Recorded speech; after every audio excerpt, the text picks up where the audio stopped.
If you want to know the absolute best quickfire and sub-weapons in Ghost of Yotei, you are in the right place. After extensively testing different build combinations and strategies for almost 140 hours, I went back to the drawing board so I could give you my ultimate sub-weapon tier list. Following this guide will save you tons of time and guesswork, as you will not only learn the best quickfire or sub-weapons in the game, but you will also know the best builds for each weapon along with the best strategies for using them. Like for example, the Tanegashima rifle, which will allow players to snipe and one-shot targets from a long distance. When doing manual aiming, each shot is very accurate since this is the main advantage of using guns over arrows when firing from a very long distance. This rifle is packed with power and can knock back regular enemies at point-blank range. If you simply love to use this ranged weapon over bow and arrows, there are plenty of ways to improve your gameplay. First on the line is equipping the Genji's guard armor to have a moderate reload speed increase and pairing it with the charm of the prepared, so the rifle will reload itself while it is stowed or not being used. With this setup, you can snipe more targets from a long range since you have a faster reload speed. Since your rifle is reloading on its own when not in use, you can simply include it in your close quarter combat rotation and use either the rifle's normal bullet or the explosives to stagger multiple targets. There's no doubt that this rifle packs a punch, however, I do have a lot of issues with it. Arrows in this game can also one-shot enemies even by just using the medium bow. So I see bows are superiors to the Tanegashima, which is a total letdown. With the Tanegashima equipped, you do have a slow reload time even with the Genji's armor equipped. And not to mention, this rifle has a super limited bullets versus bow and arrows that can be fired in a lightning speed and can still one-shot enemies and have a lot of arrow reserves to choose from. But at the end of the day, arrows and bullets have the same big negative, which is that both of them can be deflected in a duel. This is another huge hit for the Tanegashima, and with that being said, the Tanegashima rifle will sit in the lowest C-tier section of this list. Just in case you don't have all of the weapons featured on this list, I have linked all of the weapons location in the description just in case you want to hunt them later on. The Metsubushi blinds 2 to 3 enemies by spreading a gas-like powder in a cone-like shape. You would want to use this weapon against bosses or elite-type enemies since this thing blinds them and makes them vulnerable to incoming attacks. There are a lot of ways to use this weapon, but what I usually do is equip the Yumi as my main weapon and then slot in the Charm of True Aim and then the Charm of Venomous Cloud. This combination will allow you to blind the boss and make it open for the arrow shots. If you are into range builds, using the Metsubushi is a very important step, since if you fire your arrows or your bullets directly at the boss, they will just deflect them. So make sure to use the Metsubushi first before raining down arrows on your opponent, or take enemy camp leaders in an instant with 3 homing explosive arrows after the use of the Metsubushi. The Metsubushi is a great tool when doing attack openers, but I see it as a niche tool to aid range builds, and for now, this weapon will sit in the C-tier section of this list. Yet another blind-inducing quickfire weapon enters our lineup, and the blind bomb allows you to blind and impair multiple enemies on a very wide scale. On top of that, the affected enemies will have their stagger meter filled up to 60 to 70%, allowing you to stagger them quickly or directly hit them with light attacks. Obviously, the blind bomb is useful when dealing with a large group of enemies, and this sub-weapon inflicts stagger damage as well. What you can do is equip the Armor of the Undying, equipped with the Charm of Bracing Victory, so when you stagger enemies with the right weapon type or kill enemies, it will let you gain more HP in the process. Or instead, you can equip the Spider Lily armor and use the Blind Bomb as an opener when dealing with multiple enemies. So it is much easier for you to stagger enemies and have a higher chance to summon the stagger shockwave effect of the armor, making enemies locked in a stagger state. The Blind Bomb is useful in a lot of situations, but it is one of the quickfire weapons that you can simply forget and move on, since its effect is not that unique and game-breaking. With that being said, this weapon will sit in the highest C-tier section of this list.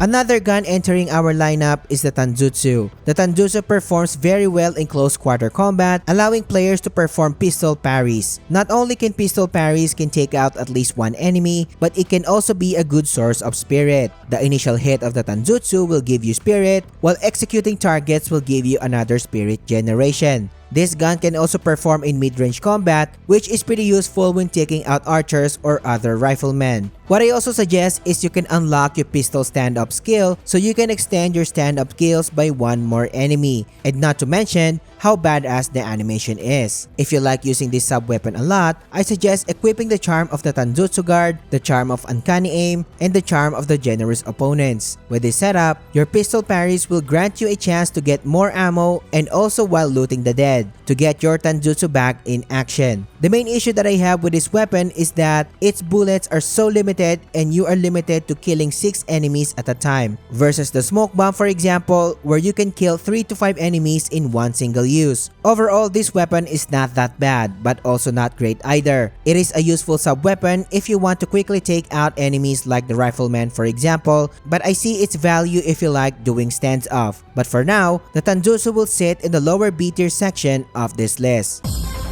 Another ranged weapon entering the space is the bow Hankyu. This bow is going to be your first and standard medium range weapon in the game, where you can shoot normal arrows, flaming arrows, and poison arrows. Take it as your utility bow in the early game since its kit is all over the place, and later on it will be a fully fledged damage weapon if you have the proper setup. Like for example, you can equip the Dragonfly armor, which is the best armor in the game when optimizing bows. Then equip the charm of True Aim, the charm of Raining Arrows, Mother's Charm, and the charm of Archer's Fortune. If you have this setup, you will be wrecking targets in one shot, and brute type enemies can be taken down in just 2 shots without the need to aim. You'll be shooting arrows at lightning speed, so enemies will be dropping like flies, especially if you are in concentration mode. The main issue that I have with this bow is that it is so dependent on Dragonfly armor and the key charms to make it strong, meaning you will be forced to use the build that I mentioned if you really want to optimize this bow. Normal arrows can pierce helmets, and their damage is kinda lame if you are not using the right setup. All enemies at the end game wear helmets, so I see the bow Yumi as a better choice and can provide solid value and performance from start to finish, even without a specific setup. Keep in mind that arrows and bullets in this game can be deflected, so projectiles will take a hit as a whole. So for now, the Hankyu will sit in the B tier section of this list.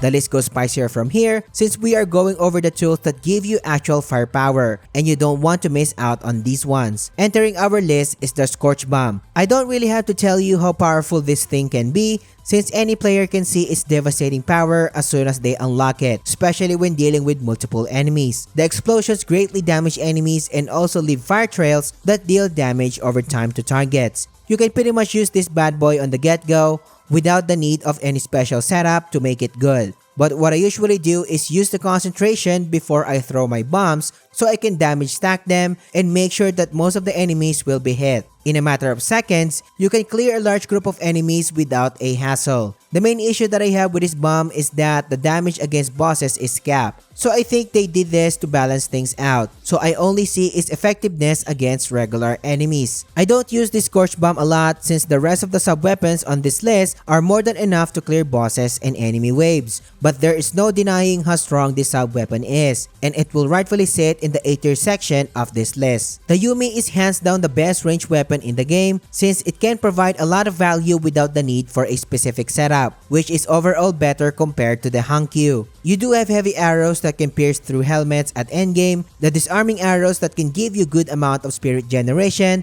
and of course the explosive arrows that can clear multiple enemies and nuke bosses. If you want to have the most broken setup for the Yumi, you can just equip the Onryo armor, the charm of True Aim, and the charm of Fearful Strike. With this setup, you will shoot 3 homing arrows that automatically aim for headshots. And yes, you can simply fire 3 normal arrows or shoot explosive arrows to take out an enemy camp leader without a hassle. Once you score a headshot, you will have the chance to terrify nearby targets as well, making them powerless against you, and enemies will be lining up to their deaths. If you want to save arrows on the other hand, you can remove the charm of True Aim and manually aim for headshots, and still enemies will be lining up for their deaths while they are terrified. This strategy is so broken that even the lethal difficulty is no match against this setup, at least for regular fights. But as mentioned, projectiles in this game can be deflected, so this sub-weapon is kinda limited in boss fights, especially in mandatory duels. You can get this bow along with the Hankyu, so you will be getting a lot of value from this sub-weapon from early to mid-game, and it will rightfully sit in the A tier section of this list. The best of the best quickfire weapons is about to come, and one of my most used sub-weapons in the game is the smoke bomb. If you are following my build guides lately, you saw me suggest this weapon a lot, like super a lot, because of the sheer number of combinations that you can do with this sub-weapon. I initially thought that the main use of the smoke bomb is to just disengage from combat and it is only useful in stealth strategies, but I was dead wrong. This weapon is an offensive weapon at its core and can even allow you to take out 5 enemies in an instant. This is possible by equipping the best stealth armor in the game, the Crimson Kimono, and making sure you have the Kunai. What it does, it blinds enemies and conceals your location, but it will also give you the chance to pull off easy chain assassinations. The Crimson Kimono extends your chain assassinations up to 5 targets with the use of Kunai. So as long as you do have a smoke bomb, you can spam chain assassinations over and over and call it a day. Or if you are using the armor of the Undying and want to improve your heals, pairing it with a Charm of Masaka will give you another healing source by regenerating HP when using the smoke bomb. Another good example is pairing the smoke bomb with the Ninetale armor. So every time you pull off a chain assassination, you do have a chance to produce quickfire ammo. And yes, even the Oni's flame ammo is included. Or if you want a great spirit generation build, you can follow the build that I am showing on the screen right now. The mercenary attire will give you 100% chance of sake drops whenever you pull off chain assassinations, and drinking sake will give you a huge spirit boost. So as long as you do have smoke bombs, you can easily refill your spirit, making a broken spirit build that can spam spirit attacks. If you love to see more broken builds such as this, I've covered the best of the best builds in the game, and you can find them in the description or by clicking the card here. And yet another broken quickfire weapon is entering our lineup is the Kunai. This thing is an absolute beast when it comes to duels or when clearing up multiple enemies in a flash. The Kunai not only greatly damages targets at lightning speed but also staggers them in the process if they don't die. At max upgrade, you can throw as many 2 Kunai in a single throw. And if that's not enough, you can equip the Charm of Hidden Blades, the Charm of Uncanny Aim, and Burning Blades. Top it off with the Ninetale armor and you will simply have a broken fire Kunai setup that can clear through waves of enemies by throwing 5 hard-hitting burning kunais. This setup is so broken that you can bypass the weapon type system. Another great pairing is, instead of the Ninetale armor, you can equip the Spider Lily armor. So when you throw 5 kunai, you will have a great chance of summoning the Stagger Shockwave that further adds stagger damage to nearby targets, allowing you to have access to this staggered snowball effect. With this amount of great combination and firepower, there is no doubt that the kunai is the second best sub-weapon in the game, and it will rightfully sit in the S tier section of this list.